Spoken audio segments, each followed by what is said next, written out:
And the sponsor of this bill, my friend, Mr. Walker. The gentleman from North Carolina is recognized. Thank you, Mr. Russell. I rise today in support of H.R. 4809, the Guidance Out of Darkness, or the GOOD Act.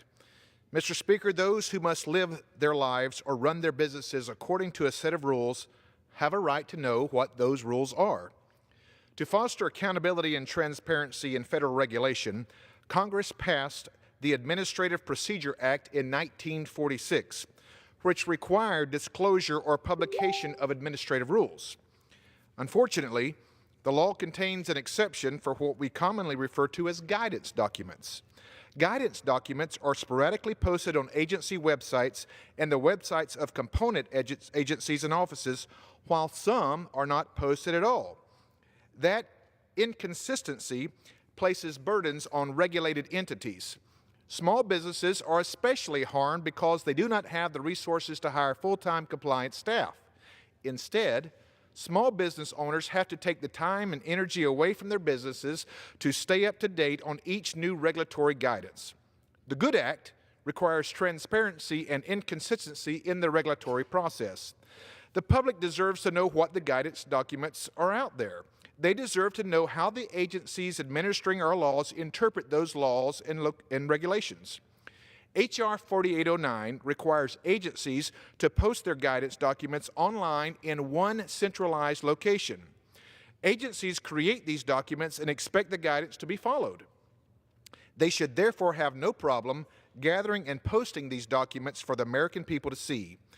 At the request of the Oversight Committee, dozens of agencies have disclosed information to us on their use of guidance documents. The results have been staggering. To date, agencies have provided a list of more than 18,000 guidance documents issued just in the past decade, and that's just a portion of federal guidance documents. There are a handful of agencies that have been unable or flat out refused to produce a list of guidance documents for the committees. I believe we would agree this is a red flag. If an agency doesn't bother to keep track of its guidance documents, then how in the world can businesses and taxpayers be expected to comply with them? The burden should be on the agencies to make guidance documents publicly available and easy to find. That's all this bill does. It requires agencies to post information they should already have in a central location so it can be easily found.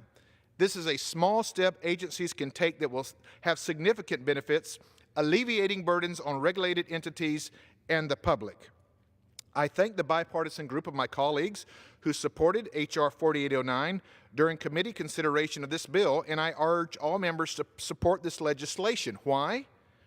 Because this legislation is common sense reform that members of both parties can support in the name of good governance and transparency. Mr. Speaker, there is one additional item that is common sense that I believe both parties could support, and that is wishing my wife a happy birthday today. I yield back. Gentleman reserves. The gentleman from California is recognized. I yield back. Gentleman yields.